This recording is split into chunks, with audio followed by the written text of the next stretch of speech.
नमस्कार दोस्तों, मैं नीलम सिंह आप सभी का अपना चैनल में स्वागत करती हूं। तो दोस्तों, कैसे आप सभी? आई होप कि आप सभी अच्छे होंगे, स्वस्थ होंगे और मस्त होंगे। तो दोस्तों देखिए, आप सभी जानते हैं कि 20 अक्टूबर को करवा चौथ का व्रत है।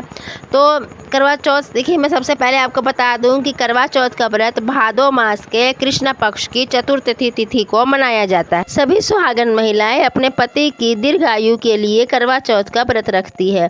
और आजकल तो क्या है ना कि कुंवारी लड़कियां भी ये व्रत रखती है। कुंवारी लड़कियां अच्छे घर परिवार के लिए, अच्छे वर की प्राप्ति के लिए ये व्रत कुंवारी लड़कियां भी रखती है। तो मतलब कि सुहाग के लिए, कहने का मतलब ये है कि जो करवा चौथ का व्रत है ये सुहाग के लिए व्रत रखा जाता है और हर सुहागिन महिलाएं इस व्रत को रखती है। तो ये व्रत हर साल कब आता है, आइए सबसे पहले हम जान लेते हैं कि ये व्रत कब रखा जाता है। तो देखिए, ये करवा चौथ इस साल 2024 में 20 अक्टूबर दिन रविवार को रखा जाएगा। ठीक है। तो देखिए, जो इसका पूजा करने का शुभ मुहूर्त होगा 20 अक्टूबर सायंकाल 5:46 से लेकर 7:02 तक पूजा करने का इसका समय होगा। ठीक है। और देखिए, चंद्रोदय का समय है रात्रि 7:54 पर चंद्रोदय होगा और व्रत की संपूर्ण अवधि प्रातःकाल 6:25 से लेकर रात्रि 7:54 तक रहेगा। तो चतुर्थी तिथि जो हमारी प्रारंभ हो रही है 20 अक्टूबर को प्रातःकाल 6:46 पर हो रही है। ठीक है। तो आप इस बात का ध्यान रखिए। तो दोस्तों, मेरी माताएं और बहनें, आज मैं आप सबको करवा चौथ की बहुत ही पुरानी कथा सुनाऊंगी। उम्मीद करती हूँ आप सबको पसंद आएगी। तो अगर आप वीडियो में नए हो तो प्लीज़ चैनल को सब्सक्राइब कर लीजिएगा और वीडियो को लाइक कर दीजिएगा। अगर वीडियो अच्छी लगती हो तो एक लाइक ज़रूर कीजिएगा और कमेंट में हर हर महादेव ज़रूर लिखिएगा। तो आज का जो हमारा टॉपिक है वो करवा चौथ की बहुत ही पुरानी कथा है। तो आप कथा को पूरा सुनिएगा, बीच में अधूरी कथा छोड़कर नहीं जाई जाती है। तो आप जो कथा है आप ये कथा ध्यान से सुनिएगा। देखिए, बहुत समय पहले की बात है कि एक साहूकार के 7 बेटे थे और उनकी एक बहन थी जिसका नाम करवा था। ठीक है। तो सभी सातों भाई अपनी बहन से बहुत ही ज़्यादा प्यार करते थे, यहाँ तक कि वो पहले अपने बहन को खाना खिलाते, उसके बाद ही सातों भाई खाना खाते थे। एक दिन की बात है कि जो उनकी बहन की शादी हो गई और वो अपने ससुराल चली गई। तो ससुराल से मैके जब उनकी बहनें आई तो उस दिन करवा चौथ का व्रत था। जो उनकी बहन थी उन्होंने करवा चौथ का व्रत रखा था।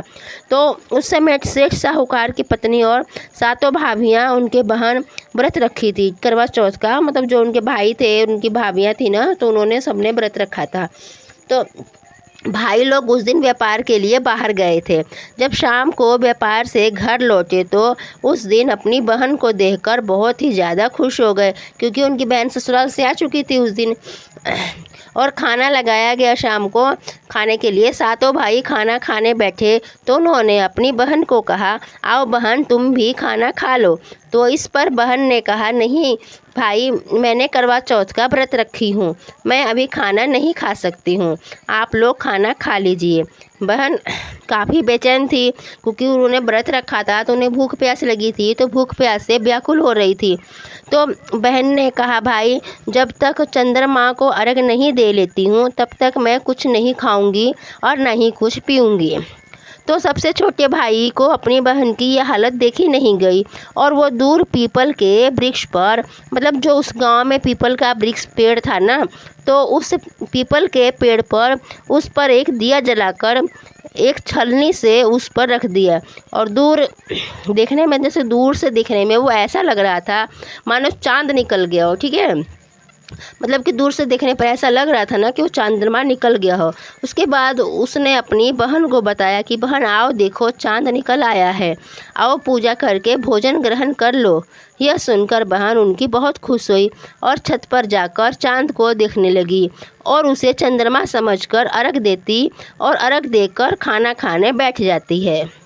जैसे ही वो खाने का पहला टुकड़ा अपने मुंह में डालती है तो उसे छींका जाता है।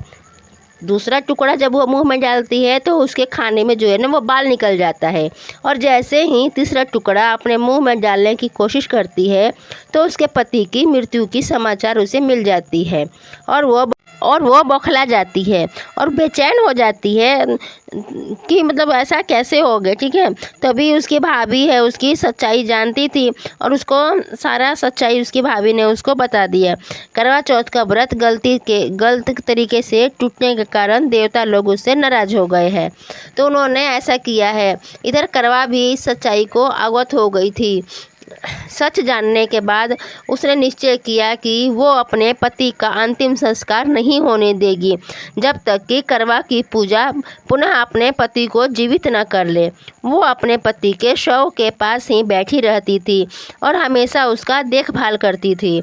उसके ऊपर उगने वाली सुई नाम का घास को एकत्रित करती जाती थी।